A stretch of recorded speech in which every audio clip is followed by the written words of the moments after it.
First of all, guys, apologies if you hear any street noise. I've got to have my windows open because it's a moister than an oyster day. It's unbelievable. This is still 9 o'clock in the evening and it's absolutely boiling. And this is Cumbria.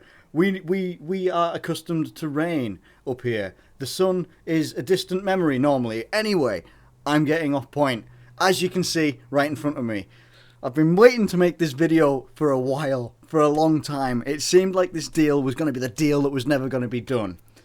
And it's finally just been announced, literally a couple of minutes ago, just been announced. Mohamed Salah has finally signed for Liverpool. And as you can see, he's taken the number 11. And the rumour is that Firmino is going to be taking the number 9.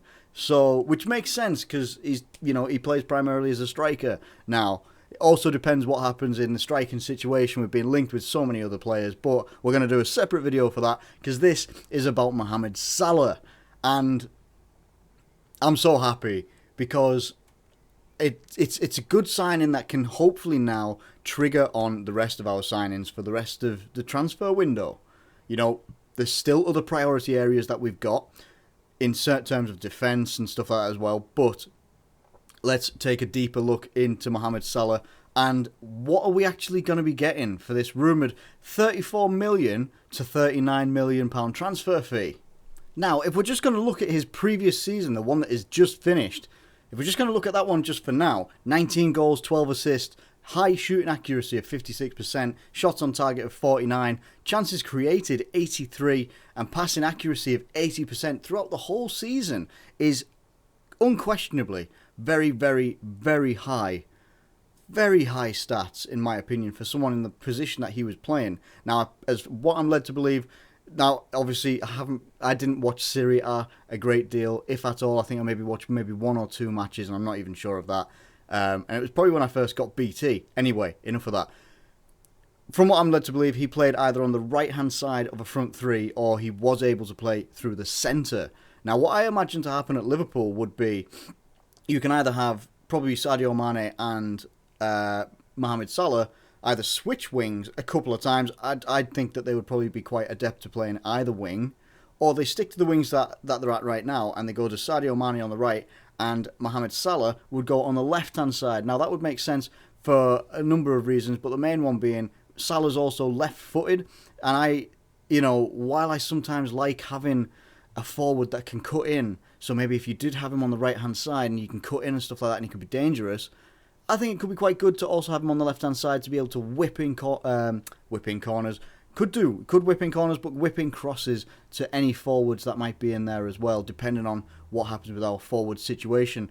The other benefit of maybe having him play on the right-hand side would be the fact that he could cut in, and he can cut into the middle and slice through, and then you're going to have that tight front three that you'd normally have. Because the thing with Liverpool is, when we did play with a front three, we didn't necessarily play at the widest of all time. We actually had quite a narrow front three. Jamie Carragher hit this all the time on M&F whenever he got to analyse it, that we played very, very tight, so that whenever balls were into the box and something maybe got knocked one way or another, there seemed to be one of our forwards, especially early on in the season, last season, there was always seemed to be one of our forwards, could have been either Sturridge, Firmino, Coutinho, Mane, were there to pick it up, and that's why we were starting to score so many goals early on. That is going to be key, and I think the partnership cannot be underrated between Mane and Salah. Having those two going on the outside is going to be unreal, because from what I'm led to believe, and I don't know if this is accurate or not, there are people in the media saying he's got almost Olympic level sprinting, which is unreal. Like, Mane is fast. Mane is blisteringly fast. Probably the fastest player next to him in the Premier League, I would say, and I might be wrong on it, would be Hector Bellerin, who has got pace for days. Apparently Salah can match that and possibly even go further than that. So that is exciting in itself. I've not done the usual thing that I would probably normally do and go check out some YouTube videos. I'm wanting to see what he's going to bring to Liverpool. There's obviously a lot of a stigma from other fans and stuff like that, like other club fans, of Salah's time with Chelsea. And I kind of look at that and I think, okay, yeah, maybe he did flop a little bit then. Maybe he wasn't ready for the Premier League at that point. But he's been, I think, at Fiorentina first, and he's had 2 seasons with Roma, I think. I'm hoping so, from what I've read anyway. And I think he's obviously now, he's matured a lot. He knows his style of play. He's 25 years old. He's still a young guy in football. When you consider that, I think Coutinho's still only 24.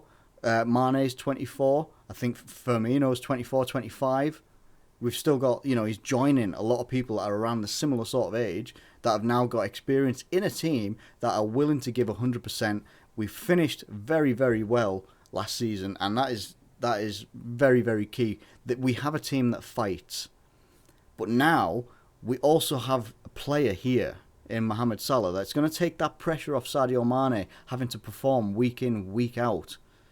And I'm not saying that he can't perform week in and week out, but obviously when we lose him to injury, and obviously the same thing could happen to Salah, he could go injured. You never know, you've got to account for these things as well. But I am so excited about this signing, purely because now not only does it show a state of intent, I think, for Liverpool of where they want to go, because when this was announced a couple of minutes ago, there's obviously media outlets and stuff like that, some more reputable than others, saying, okay, Liverpool now, they've made their signal of intent. This is their one that they wanted right from the start of the transfer window, apart from Van Dijk as well. But that's another one that's going to come in another video, because that could still apparently happen, but I'm not sure.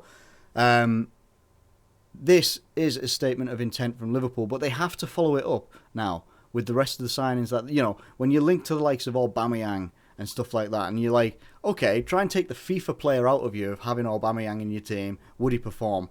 You never know. But he's apparently up for a reunion with Jurgen Klopp. Now, if you imagine that front three of having Aubameyang, Sane, Mane and Salah, it'd be ridiculous. But let's also try and be a bit realistic here. This is a fantastic signing. I don't care what anybody says. I don't care what, there's negativity about the transfer fee. There was negativity about Sadio Mane's transfer fee last season, and look what happened. He's definitely got the potential to do the exact same that Sadio Mane did with Liverpool in his first season. He's definitely got that. He's had that experience of what the Premier League's like as well. He's got experience elsewhere, playing against difficult opposition. He's got the stats right here. And I know stats, aren't the be-all and end-all. And I don't always rely on stats. I very rarely try and use stats but I had to use stats here because I hadn't actually watched him play last year. I'm not going to lie to you and say, yeah, I watched every Serie A match that he was in. No, I didn't. Not at all. But it doesn't mean I can't be excited by this one, because he is going to add something else. He's going to add what we were missing, I think. While we were doing very well earlier on in the season, last season, when you had Coutinho go out injured, and then you had Mane go off to the African Cup of Nations as well, you saw how short we were. Now, that is another point to come on to as well, is the African Cup of Nations, and that's been some people's griping point with this transfer. Thing is, the next African Cup of Nations thing isn't until 2019, I think. So what we've got to start to realise now is, yes, Mane and Salah will be going off to the African Cup of Nations when that comes around. But it's not going to be happening again until 2019. From what I've heard, it's either it is 2019, I think, January 2019. Anyway, I think it is anyway, but please let me know in the comments if I am wrong on that one. Which also then means we've still got this transfer window that we're in right now. We've still got another transfer window in January, and then another summer transfer window as well to be able to get cover or get players of their sort of quality to be able to cover them, so that when they go off to the African Cup of Nations, we're not going to be left struggling, almost drowning as it looked like we were in January this year. I think that's absolutely fantastic. You've got to be excited about this signing, because it's going to be ridiculous, I think. I am absolutely buzzing about this signing, and I certainly hope you guys are as well. Let me know what you think of it in the comments below. I'm going to be making another video over the weekend about all the other ones that we've been linked to, like Gelson Martins, I think his name is, another winger. And yes, I do think that we should go get him, and I'm going to tell you why we should. Likes of Aubameyang as well. Apparently Van Dijk could be back on. I'm going to cover all of that, but I had to get this video out. I hope you enjoy it. Please let me know what you think of this signing in the comments below.